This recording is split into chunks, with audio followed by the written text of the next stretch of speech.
Welcome, everybody. Good morning. Good morning, Mike Cushman, and welcome to Talking Niagara this morning. It is Friday, the February the 21st, 2025, and a number of news items to look at today, including actually this one. Huron Bruce candidates met via Zoom, met the constituency via Zoom the other day because they didn't have they couldn't get out to meetings because it was snowed it under. Oh, Bruce County there, yeah. That's I kind of came across that one the other day and thought, wow, that's interesting. Yeah, there was kind of I think that's it's just a modern take on what's going on now. It is. In Toastmasters, many Toastmaster clubs folded during the COVID times because they couldn't meet, but others started to meet on Zoom, and we still have some of our members who refuse to go on Zoom because they don't think it's a good format, basically. But what we do now is we have hybrid meetings where most of the people show up for the meeting, but many of the people go on Zoom. And I've done that myself when I'm feeling a little bit punky or something. Well, I was going to say the great feature about doing that is that in 1 week you're away from work, on work, you've gone to BC or something like that on a work trip. You don't have to miss it, do you? Yeah, you don't have to. You could join meetings on Zoom and things of that kind. And well, it is a bit of a pain in the neck. When I was traveling, I missed a meeting or two because they would have been at times where it wouldn't be good for me. But timing is an issue because 7 o'clock in British Columbia, for example, is 4 p.m. But if you were traveling to, let's say, Washington or Florida, you could certainly be in a meeting. And hey, if you're in Europe, it makes it even easier because it's like actually, it would make it very hard. Yeah. So in this particular case, the candidates for Bruce County, basically 4 of them met on Zoom. Yeah. And then they were given their, they had a monitor who asked pretty tough questions. You got the typical general answers back according to the article. What are you going to do about housing? Oh, I'm going to fix it. Well, how are you going to fix it? Well, give everybody more money or something. So there were general answers, but what you could do actually as a potential voter is get a pretty good idea of who you're voting for, particularly when the records were pointed out. You may even have a little more control over that because you could go back over that meeting if you wished later. And what did he say exactly about that? What did she say exactly about that? That kind of thing. So we have, actually, it's just a reflection of our modern times. The weather was bad, so what else could they do? But they went on Zoom. Yeah. It's not a whole lot of difference from when Wayne Gates and the one other candidate, only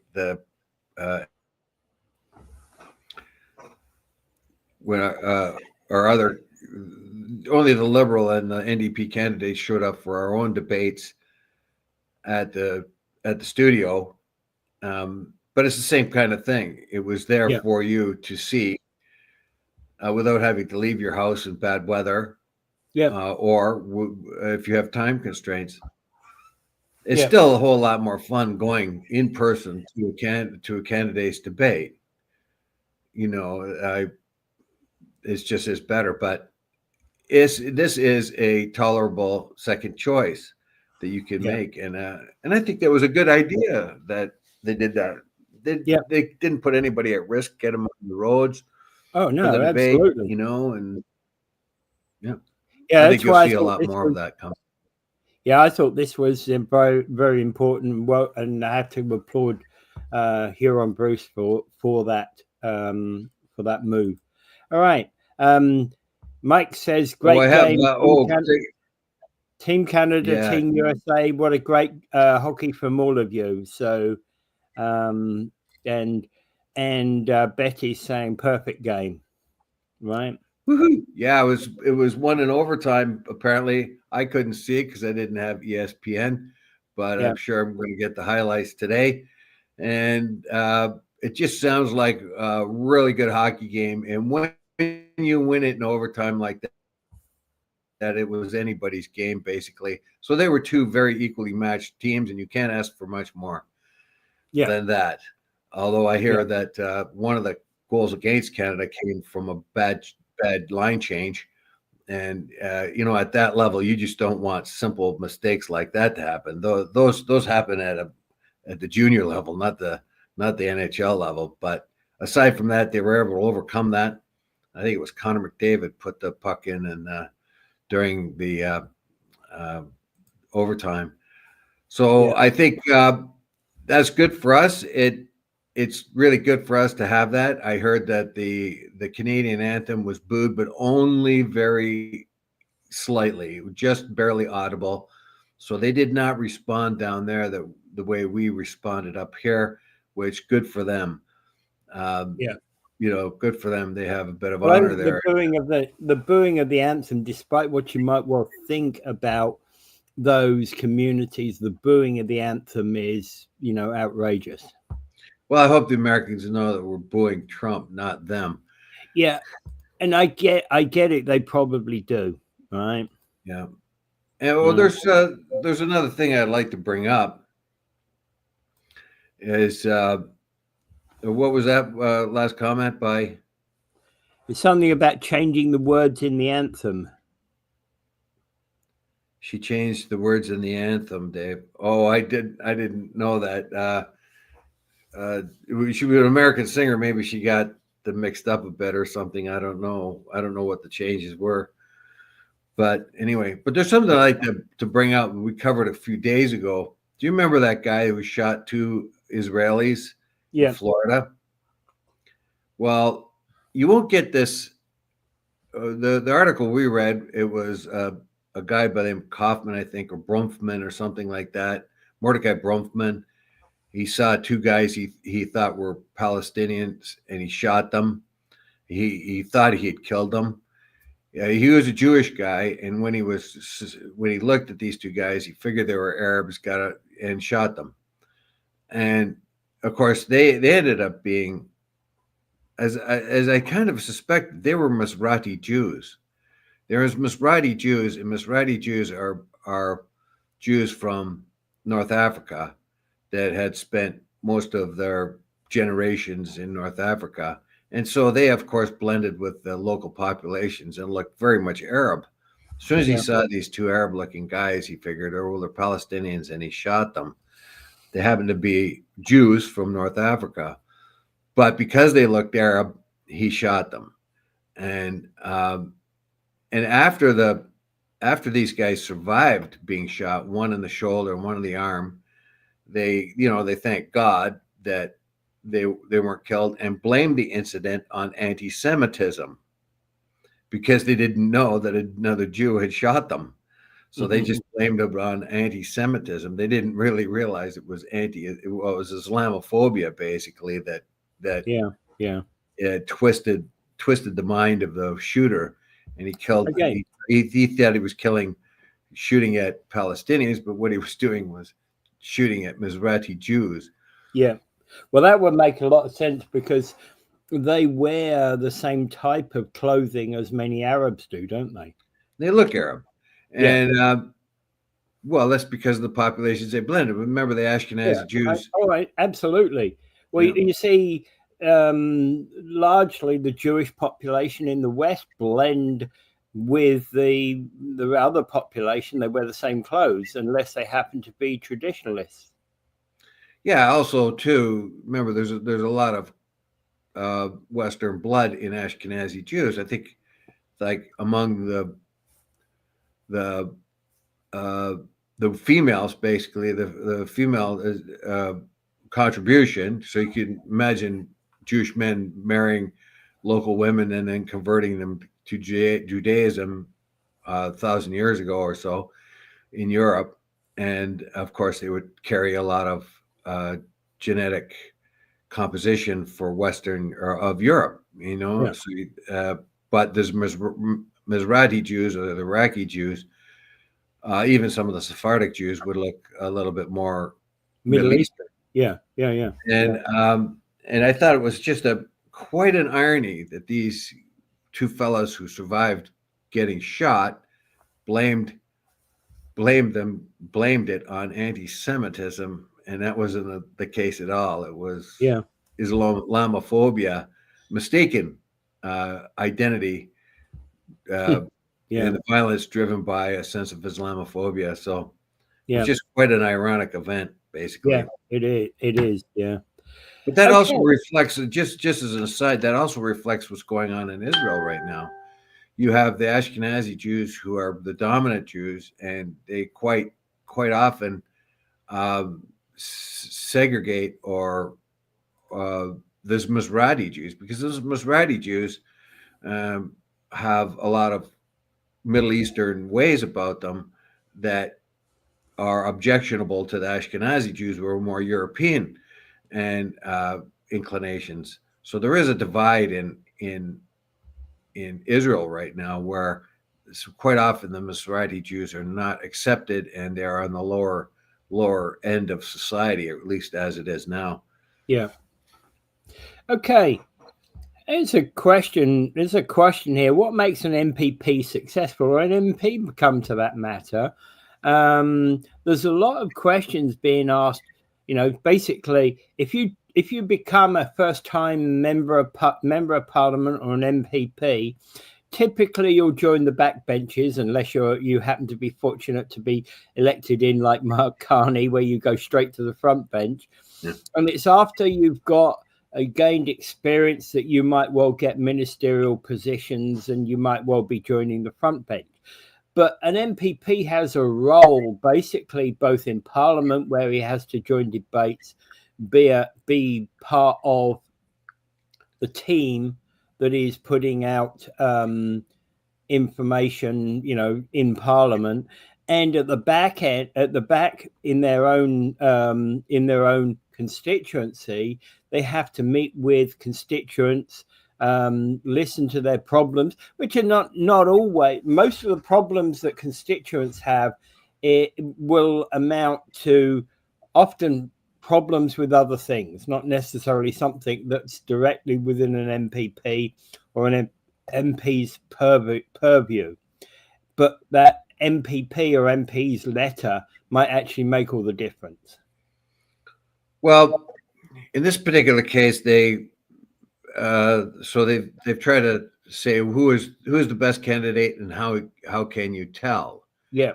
And right away, David Siegel, if anyone might remember, Lori Lococo had brought him to our town, some of her meetings, where he spoke, and he is a political science professor. Yeah, he spoke, and what he has pretty well said at this particular time, it's going to be pretty hard to unseat the incumbent Wayne Gates, because he's well known. He's already been in for 11 years. He's a known quantity. And he does his homework very well and knows the community very well, and so he can claim some measure of success as a candidate. Now, of course, the PC, Ruth and Neuestag, who is probably his only real competition, said there is a difference between saying you're something and being in a government, making decisions about what projects receive investment. Making a social media post about successes our PC team has achieved for Niagara Falls, which he opposed, is not advocacy. So she's saying, well, basically that Gates has turned down budgets that include improvements to the GO train and agricultural initiatives and improvements to That's an awkward. That's an awkward situation because as an opposite MP, as an opposition MP, it's his duty to vote against budgets for the for the for the for the government because he wants to bring down the government. That's actually part of their aim. It's not to say that within those budgets there aren't things that they believe in, right? Extension of the GO train, for example, is a prime example of that. But they're looking at the budget as a whole, and it's a party political thing at that point. Well, she says he voted against our hospital, expanded primary care services, supported the services, supporting the local wine industry, expanding GO service to Niagara, building new infrastructure, more homes, and measures to keep costs down for the families of our community, she said. Well, this is political gab, of course, because all of those things Wayne Gates supported, but not the entirety of the budget. So as Lori Lococo turned down the budget, she was the only vote against the recent Niagara Falls budget.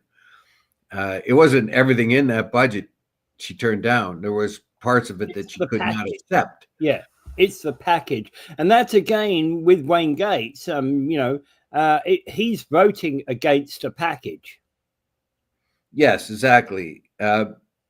Those particular aspects of the package he supported, and he reiterated that support. Yeah, I have supported all of those things. I've fought for all those things. Maybe partly why those things were included in the budget was the work of the MPP Wayne Gates. But in this particular case, it's not just Wayne Gates. It would be other politicians in the area, the region, and the city. They would all have that same support for those things. Now, Gates himself couldn't support a budget that reduced healthcare and things like that, which was included in that package. So this is the political gap. Well, look at his record. He voted against all these things he said he was for.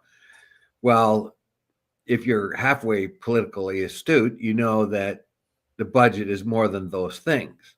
Yeah, the budget is a big Lococo. Yeah, this is Lori Lococo voted down a budget, much of which he agreed with. Yeah, but there were aspects which he didn't, and this is the same sort of situation. And exactly, because with a budget, you're voting upon one block of information, not individual items within it. You don't have that option to say, yes, budget line 54 I agree with, budget line 55 I disagree with. You don't have that option. That's not available as an option.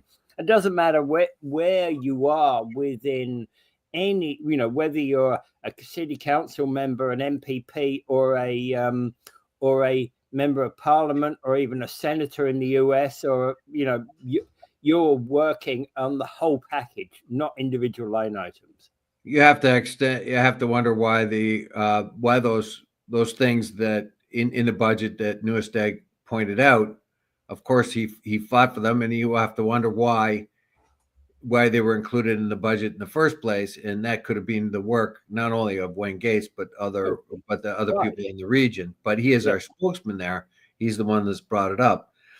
And Siegel says, now the big argument against having Wayne Gates, if you don't have a member of parliament that is in the government, it's very unlikely the NDP will form the next government, then you're just talking into empty air because you're not at the table. That's the argument. But Siegel says if you were in the government, you probably have the same incentive to provide funds to riding that you didn't get last time because you want to get them the next time. And he basically does say there's no real way to prove whether a riding is getting shortchanged by having an opposition MPP. Now, if you have an MPP that's in the cabinet, and it's very important for that government to have you reelected in your area, you will probably get a few fast-tracked improvements. But that's just theory, basically, and it might likely happen or whatever. But in this particular case, the things that Gates wants, like the extended GO train and health and other expanding the tourist industry, et cetera, those things. He is in tandem with a whole lot of other people. So his voice is one more, but a pretty strong voice for those improvements. And when it comes down to a bill, for example, on extension of the GO train, of course, Wayne Gates is going to be one of the people who's going to be voting in favor of that bill. Yeah, if you separated that part out of it, he would have, right? Absolutely. And so he replies, "I can't vote for a budget that was cutting healthcare and education. A budget is not policy. At no time did they bring up in the legislature, do you support the hospital?" Which was another thing that she said. He voted against a budget that would support the hospital. And he says, in no way do they have, do you support the hospital separately? Yeah. Now, Gates said he's been advocating for a new Niagara Falls Hospital and GO train expansion since he was elected 11 years ago, introduced a bill to create a tax exemption for all on-site retail sales of VQA and 100% Ontario wine for all wineries in the province. So Gates said he finds it ironic Newesteg is attacking his record, but did not participate in a recent Your TV Cogeco debate. That's another issue there. What is it with the Conservatives staying away from debates? Do they not have any confidence in their candidates? That's a very good question entirely, and that's one that's bugging me. It's not just here. If you look at that Huron Bruce one, the Conservative made their excuses there. Yeah, they've made them everywhere, and they may have been taking a page out of the federal Conservatives, as we remember in Verdun, the by-election in Verdun, Montreal, that was supposed to go to the Liberals, where the Conservatives won it. The guy who won did not make himself readily available to the press and avoided debates. And the idea was that the press are more left-leaning and they're going to give the Conservatives a harder time than the Liberals. And so that perception, so they avoided the press a lot in that federal election. And also, I believe when they won in St. Paul's in Toronto as well.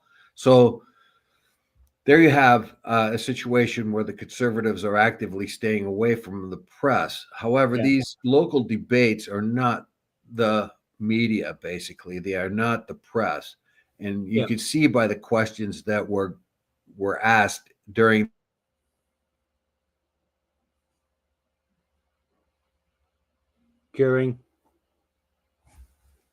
Dave? Dave.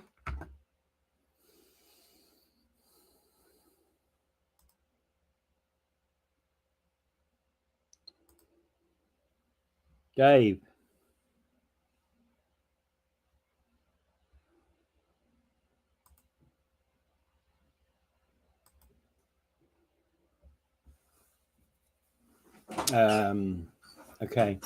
Well, it looks like we're losing Dave, and he was talking about the questions being asked during a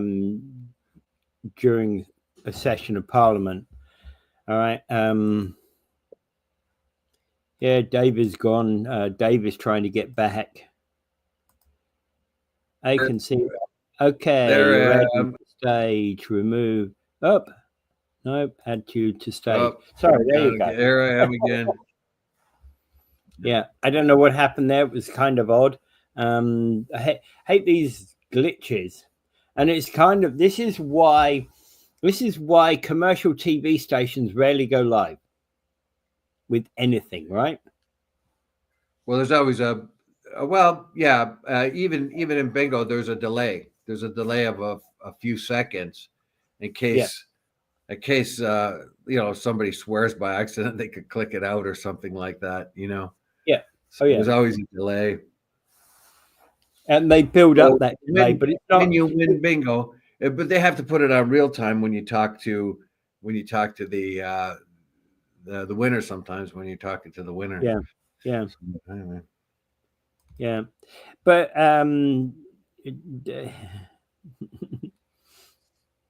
but you see again, largely with professional television, they of course don't do things. Even news often, they've already got the news clips, the interviews already done in advance of the actual news thing, so it's not live. So if there's any fade outs, they can deal with it. Well, that's where the conservatives have their problem. As you remember, when Polyev recently, well, about a year ago, spoke, and CTV edited his comments to make it sound as if he was saying something, or leading the audiences to believe that he was saying something that he wasn't. And that's a trick too often used when you have an agenda-driven media. And it is true that most of the people that are in the media, reporters or others, are more likely to have a left inclination, be more likely to vote liberal or an NDP than conservative kind of thing. And that has come up as a reason that conservatives don't get a fair shot at the media. But I noticed lately, even in left-leaning medias like PBS in Buffalo, that they've made adjustments to that, and they actually allow more right of center views, and not sort of decried them at all. And they are tougher on the left-leaning candidates or speakers. So there is a self-correction there, and I'm glad of it. I hate it when the media goes after one side or the other more than anything. I mean, Fox will never be able to report accurately what the Dems are doing. It's against their interest. It's against their money-making policies of telling you what you want to hear. And also what CNN was like prior to this, now very much an agenda-driven news station. So I use the American ones basically as most egregious, but we find it here as well. Yeah. All right. It's an ancient discovery beneath Lake Huron about a herding site that is estimated to be about 9,000 years old, and they used to herd wild animals into here as part of a way of capturing them. And this is found under Lake Huron. And the interesting thing is about it, there's volcanic glass on the site that is being traced to the region of Oregon, which is a couple of thousand miles away from this particular site in the Great Lakes. Yeah, at that particular time, like this is a site. They're particularly talking about Drop 45 Drive Lane, they call it. Yeah, a submerged archaeological site about 56 kilometers southwest of Alpena, Michigan, sits 120 feet below the lake surface. Now, and it's supposed to date back to about 9,000 years ago. What is significant about this site is that it is, in those days, because of the Ice Age, took up a lot of the water in those days, that the Great Lakes hadn't really formed yet. And the bottom of the Great Lakes were places where people lived because they were dry. Well, 120 foot down is not that, it's significantly down on the levels, but it's again similar to ancient sites that have been found 150 foot down on the edges of places like the Red Sea. Well, basically, 100 after the 100. Same age. Being a diver, I've got my advanced scuba, right? So, so after 100 feet, so you have to go down to 100 feet to get your ticket for being advanced Yeah. diver. So when I went down that deep and a little bit deeper, what happens down there is the light starts to change and it goes away, and Yeah. your colors begin to lose. So like red looks like brown. There's different pressure differentials and all that other stuff, and there's a lot less light. So that's going to be a big problem for the archaeological divers when they go down that far, is they're probably going to have to bring their own light. But what they have found there is what looks like caribou traps, which they assume to be caribou traps that were 9,000 years old. So the people who were living on Lake Huron back in those days, which is now the bottom of the lake, would have been more like the Arctic hunters of the Inuit now, because they had used similar situations. So we could think of it as a very cold environment. And this, of course, is an archaeological attempt to discover what ancient civilizations were down there. And what they do find is a rather more sophisticated than they would have thought. Yeah. Particularly when they find obsidian that finds its source. And of course, obsidian is used to make knife blades, and particularly because it can be very sharp. And of course, the most known use of obsidian blades is to rip out the hearts of human sacrifices among the Aztecs. And the Aztecs and other peoples of Mexico used them as weapons, to make sharp weapons and so on. Yeah. But that obsidian came all the way from what is Oregon. And when you think of that, you have to understand that there must have been a trade system going all the way from there to Lake Huron, which was a big surprise for the people, for the archaeologists. They didn't think they were going to see anything like that. And 2,000 miles is not just a few hundred miles. You expect trade systems, even if the individuals don't walk a few hundred miles, But what typically happens in a trade system is somebody goes 50 miles and trades what they have, and then that next person goes 50 miles and trades what they have. So it changes hands several times before it gets there. But 2,500 miles is quite a distance to be traded like that. Yeah, sure. Like, for instance, the Iroquois Indian nations grew corn and squash and beans, but they would have never been able to remember where that came from, and it originally came from out of Mexico and moved its way up. But they wouldn't have realized. They would have got it from the southern tribe just below them, and they would have got it from the tribe south of them, et cetera, over a few generations.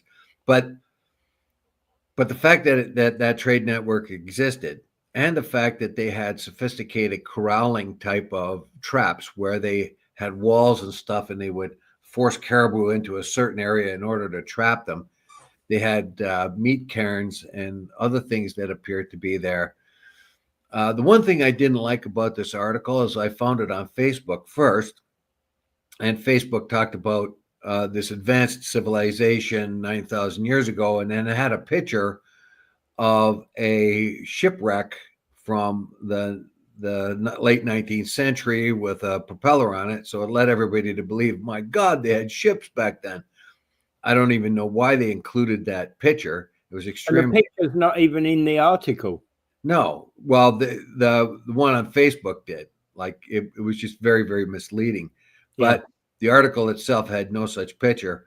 Yeah. And it led us to try to understand who these people were, how they developed. And of course, in those days, climate change was really, really quite a thing, because these people worked like they were Arctic people do today, because it was very, very cold in and around that time, because the ice was still receding.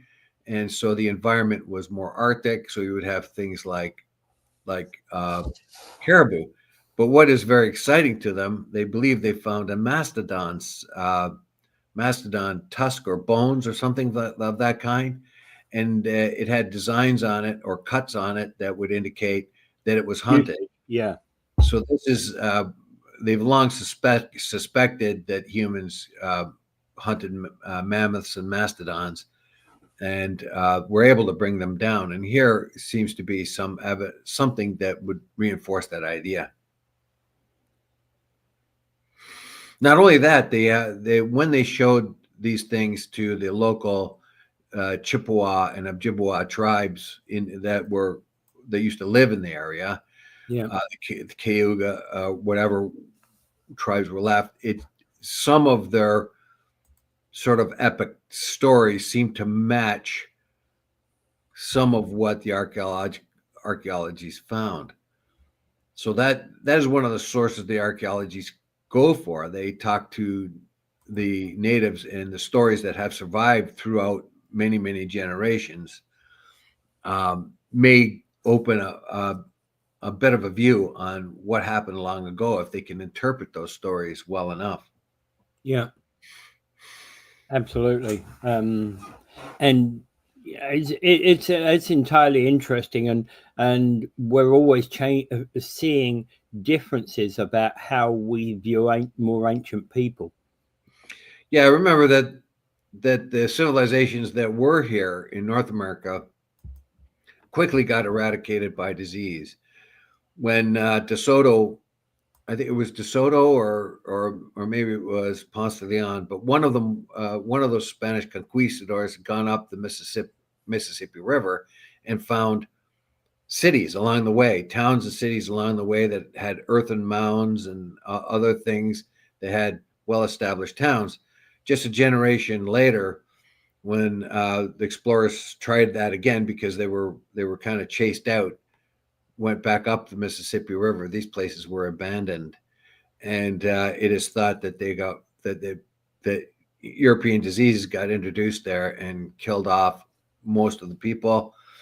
We do know that as far as in Mexico is concerned, only 1 out of every 20 persons survived European disease. Yeah, exactly. Like we know with Mexico, like it happened here in the Toronto area with the Huron peoples. Yeah, they were in the 1600s during the Beaver Wars. They were very much decimated by European diseases. As a matter of fact, the martyrs in and around up around Saint Marie among the Hurons, they were tortured. Some of the priests in that were tortured because the native populations felt, and they were rightly so, that the scourge of the diseases were coming from these white guys. And like to them, it was just bad luck or bad magic or how they interpreted it back then those days. But they could tell, yeah, wait a minute, none of this happened to us until you were here. Yeah. Yeah. However, there was no stopping it. And the civilizations in North America, pre-Columbian, we have a hard time piecing them together because the decimation of diseases really did reduce the amount of people and losing like cities, mud-walled cities within 100 years. That's a significant change. It's a significant decimation, isn't it? Yes. Yeah. The sort of population drop was immense. Yeah. But that sort of thing never happened when the Europeans went to Africa or when they went to Asia, for example. Yeah. Now there's a story, I forget which explorer or whatever, where he was being guided by a certain nation of indigenous people, and they came across a Sioux encampment or a Crow encampment or whatever it was, and it was undefended, and they were going to raid it, but the person they were guiding, a European explorer type of guy, told them, don't go into that camp. Don't go into the camp, because he had understood that they were being waylaid by smallpox, and the whole encampment, the whole village was sick, and that's why they couldn't do anything. They couldn't defend themselves, but the group couldn't resist, went in, killed as many people as they could. They didn't really have to because they were dying anyway, and took all their stuff. But what they then did was brought smallpox back to their own people Yeah. by Yeah. doing such a thing. And being told, had they listened, that would have helped their own people. Yeah.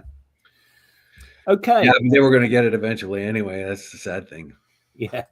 Okay. There's unease from the Ukrainian community as USA and Russia negotiate peace without their country being involved. Yeah, this is a really very anxious time for the local Ukrainians. They have put up a really stiff fight, much better than anyone ever thought they could. There are 40 million people fighting a nation of 150 million people, and they've been able to stave them off up until this time. However, there's been an about face from Trump that scared the crap out of them when Trump determined that, or declared that, Zelensky was a dictator and that he had started the war. Madness. Zelensky is not a dictator. Elections have been postponed during the war, not unlike any other democracy. Like I believe the Winston Churchill was able to postpone elections for 6 years because of the war. Yeah, exactly. The election was postponed during the war, during the Second World War. And because of War Measures Act, that they were able to do that. Yes, so not surprising with any country that's under attack, the way that Ukraine is, that they would have suspended parliament, suspended elections. Yeah, it would be pretty hard to get everybody together to have an election when your country's being well, and it would take up resources too. Don't forget, and the Constitution of Ukraine says that the democratic elections would reconvene after the war or peace settlement. So when Trump goes around and says stuff like that, and says stuff like, if Zelensky doesn't get his act together, he's not going to have a country at all. What is that? And if you, and I can't remember, did I report on this station? Well, you were talking about draconian measures, that they were talking about measures that were worse than the Germans faced at Versailles. That's right. The kind of deal that Trump had for the Ukrainians was shocking. The Ukrainians had said, well, look, one of the things we can do for the United States for their support is give them preferential treatment to our resources like lithium and cobalt and other kind of things that are, and rare earth metals. Naturally. They also have a huge amount of uranium. So they pretty much says, well, we'll invite American companies in to develop them, and we'll give them preference on the resources and that. But they got a shock of their life when they heard what Trump wanted. He wanted war reparations type of a treaty, as if Zelensky and the Ukrainians had been defeated by the Americans rather than supported by them, and demanded these reparation treatments, a treaty that would eviscerate the Ukrainian economy for generations to come. It was extremely shocking. And it's also been a little bit shocking for the American Republicans, who have finally stood up a little bit in total fear they have of Trump. They have stood up and said, no, I do not believe that Zelensky started the war, and I do not believe that Zelensky is a dictator. But they've said it mildly. Some says, well, I have to look at that in context, of course, trying to evade the question. Do you believe that Zelensky is a dictator? Do you believe Zelensky started the war? And then Trump comes up and says, who is Zelensky anyway? A moderately successful comedian who took over the government. He's a dictator. That is sorry information. Unfortunately, most Americans and Canadians don't understand the involvement of that war and how it got there. And if you go all the way back to 2014 and the revolutions and the usurpation of a president at that particular time, and the hopelessly corrupt system of Ukraine, you can put a better. And the whole Soviet era is responsible for a lot of the problems that Ukraine faced. Well, they were riven with oligarchs and corruption, and the collapse of it. Yeah, the collapse of it is especially noted, right? Well, Zelensky got famous as a comedian by portraying corrupt politicians in a TV series. It was a comedy, and it was okay. You know, and he portrayed corrupt politicians, and that was his stick, basically, to do that. So once he got into government, basically, he was well aware of all the corruption and the oligarchy, and he had to live with them, just like Putin had. Now, Putin was able to get control of his oligarchies, and so did Xi Jinping, but so it was a little tougher job for Zelensky. And they were extremely embarrassing for them too, particularly when lots of money went into Ukraine and then disappeared. You know, well, that's of course another reason why Trump would accuse Zelensky of being a dictator, because in dictatorships, money often does disappear like that. Well, Trump is always full well knowing. It's a wrong characteristic, but yeah. But Trump is not telling everybody about the cards that Zelensky was dealt when he became the president. And he won that in a fair election. He had a very powerful opponent that he beat out. And but then all this stuff happened and the war began, and really extremely unsympathetic to the Ukrainian position. And remember, the Ukrainians were encouraged to do this war. They had the Minsk agreements. They had a couple of other things they were talking about, some sort of peace deal or some kind of arrangement. But the West is the one that encouraged them. And another thing, sadly, the meddling of Biden and his son Hunter in Ukrainian affairs may have had to participate this in somewhere. So it's extremely unfair to the Ukrainians, and Zelensky is left with trying not to insult Trump, but saying that he has been led down the garden path by misinformation. And that's as far as he can get. There seems to be misinformation within Donald Trump's mind, seems to be a recurring theme. We seem to have that with the Canadian tariff situation and with other things.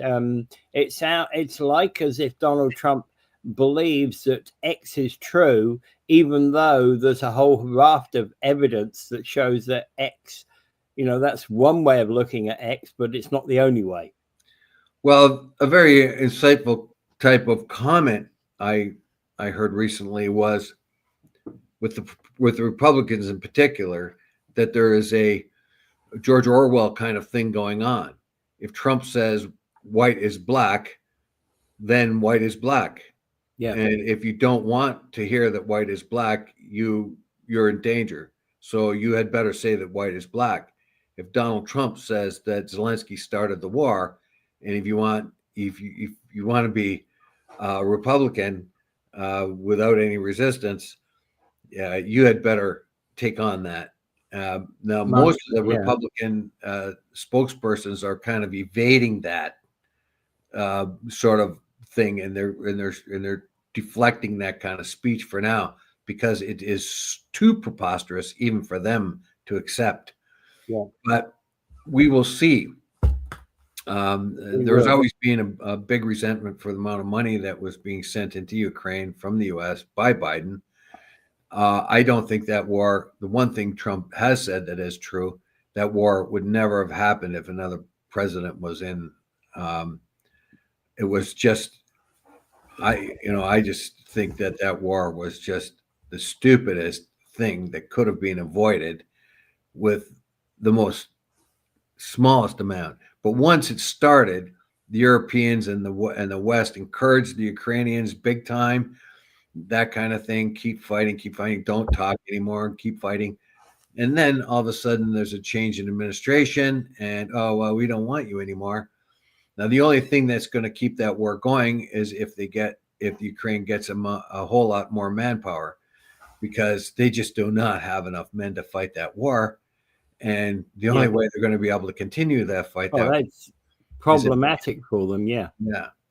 So, but where Trump is, rather than trying to support the Ukrainians and maybe even give up territory, and remember too, those Eastern Donbass revolted before Putin was a part of it, because there was this nationalistic upsurge in Ukraine at the time that they were going to eliminate Russia as one of the official languages, and 20% of the people in Ukraine are Russian, speak Russian, and those people live in the Eastern Donbass.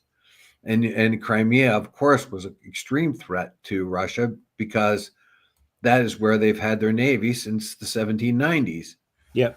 So Khrushchev gave all that territory over to Ukraine with the thought that it would never separate from Russia, so from the Soviet Union.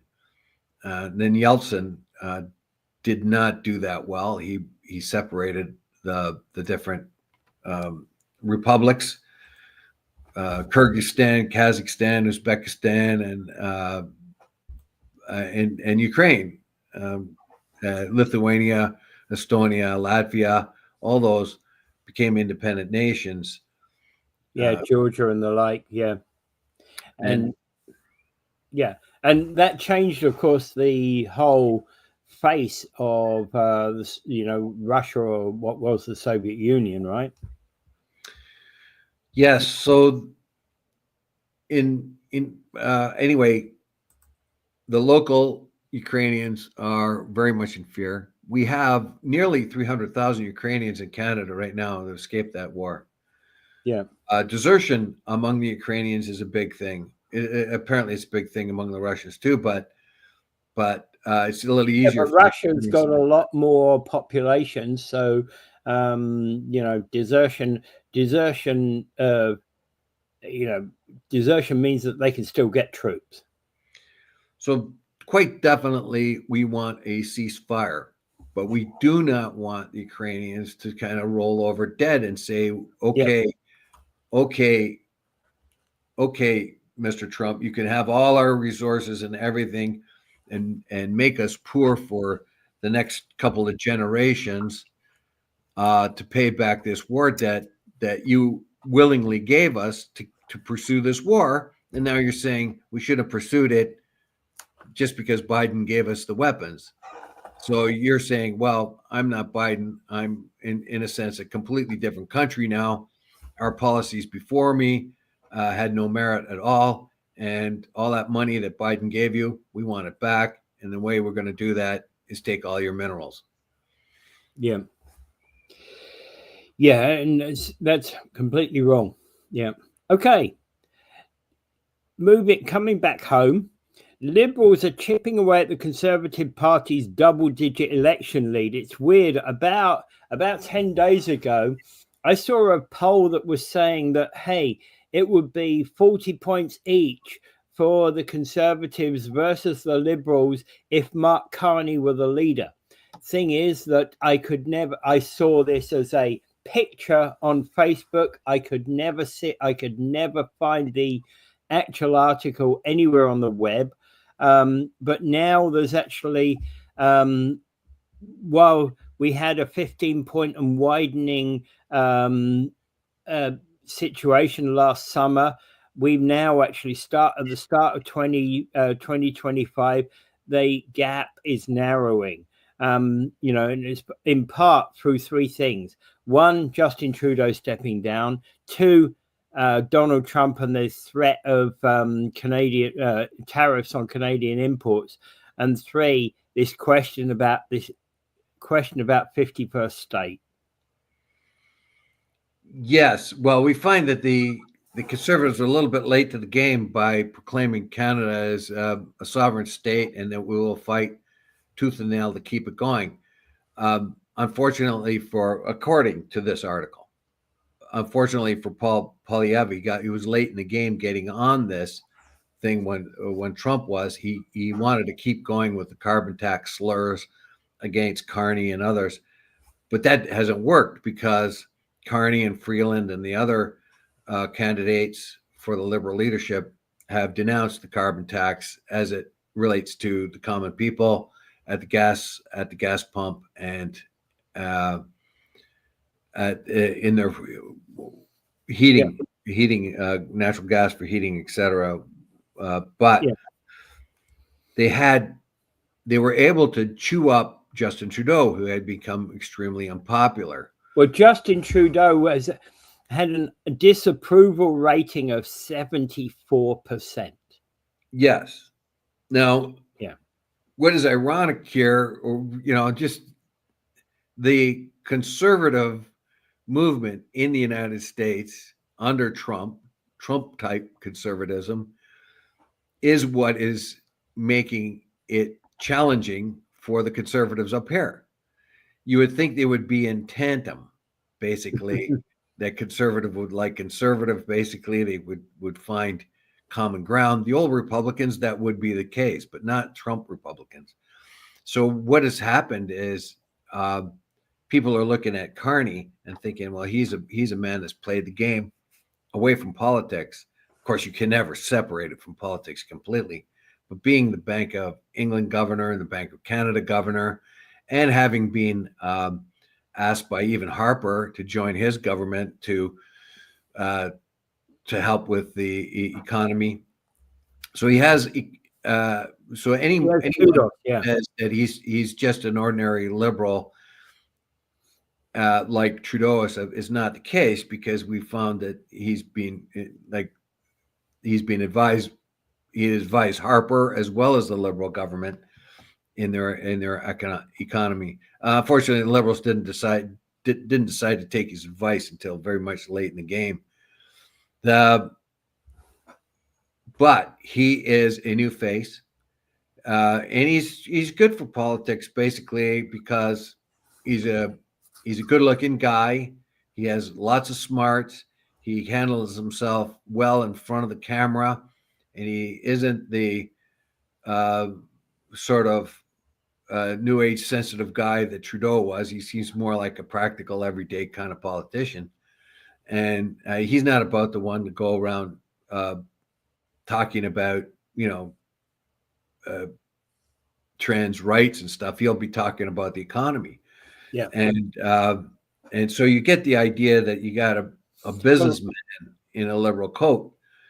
Yeah, I'd have more challenge to Poilievre, because Poilievre has never been that popular. Well, when it comes to the economy, I'm going to tend to believe Mark Carney over Chrystia Freeland. I'm going to tend to believe him over Justin Trudeau.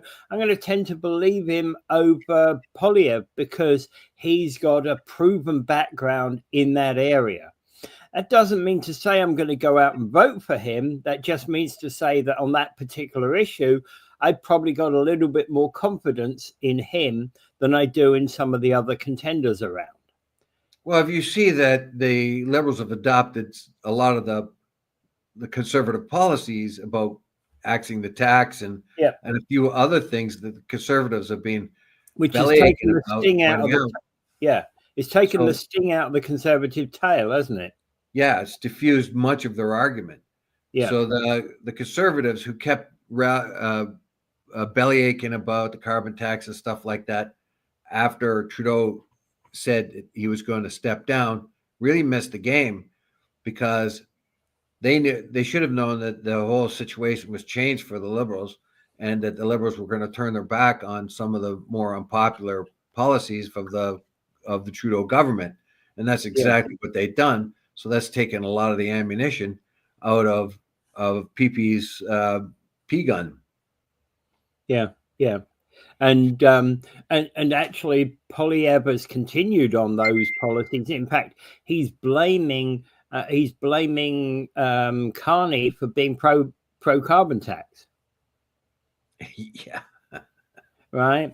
And okay, he can point to the other two contenders, Freeland and I can't remember the other lady. He can point to the other contenders and say, yes, they were pro-carbon tax because they supported Justin Trudeau's carbon tax, because they put their hands up and voted yes. Well, the NDP, like Singh and all that, yeah. So yeah, so they could always say that, their voting record shows they supported it. Yeah. And now everybody's turned their back on it. The NDP were the first to say it officially, and that was back in November, I think it was, or October, that the carbon tax had to be changed. Well, and yeah, exactly. And Jagmeet Singh's quite a practical guy.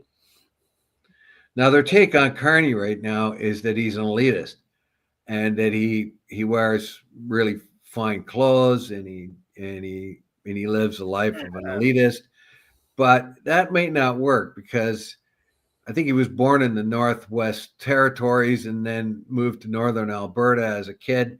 He would have had a pretty basic life there, and was able to grow out of that situation, to come out of a very rural, unpopulated area, to become one of the foremost economists or economic voices of our time. Well, the interesting thing about that is that he has humble roots. Humble roots. So I think a lot of people appreciate humble roots, and a lot of people appreciate those that have gone on and educated themselves, gone on and made a good thing of themselves. Yes, true. And also, I would point out that probably won't work. The character assassination that worked so well for Poilievre when he was beating up on Trudeau, which I felt was flawed, because it was too single focused. He didn't focus on the policies as much as the man, Trudeau, NDP Liberal Coalition, Singh, instead of the policies. So the main target that he focused on vehemently, Trudeau is now out of the picture, and he's going to have a hard time associating what Trudeau did with Mark Carney, since Mark Carney was not part of the Liberal government. He could get some measure of success firing those slurs at Christian Freeland. What he has to, if he wants to win this election, he has to take it away from individuals. That unfortunately is being very successful for him, but that's not there now. It's no longer there. Yeah. Criticize. One of the things you can criticize Carney for is Carney's business, his businesses that include oil and gas and all that, where there is no carbon tax. Or so what are you talking about a carbon tax here when you're making massive amounts of money on Brazilian oil? Yeah. Why? Where's your ethics here? It's okay to say it here, but not there, kind of thing. Mm-hmm. Yeah. It would be hard for Carney to explain. But because it looks hypocritical. But that's about the only ammunition he has against him. So he has to go on policy. He has to go on policy, and he cannot focus his slurs on the person. He has to give people confidence in him, because he has never been all that popular. And the only way he's going to get more popular is he comes across more as a family man, a nice man. Right now, throwing barbs at Justin all the time. Those barbs are hitting, but it makes him look kind of mean and vindictive. So he's got to get away from that kind of image. He's got to get the kind of image where people can trust him. And I think the only way he can do that is present himself as a family man, which he is. And he's married an immigrant, which he can say, and that kind of thing.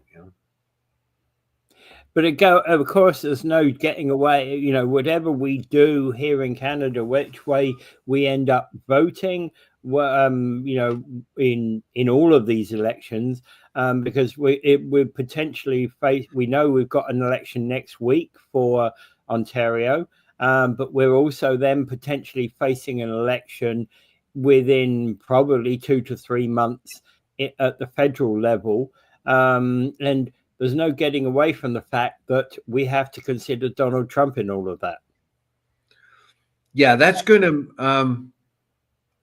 As far as Ontario voters are concerned, at least early on in the campaign, Donald Trump and his stuff was not like number 8 of a consideration. Now Ford came out and says, "Well, we need this mandate to fight off Trump." But when the first polls came out, like Trump was like about number 8. It was like healthcare and jobs and the typical things. Yeah. Oh yeah.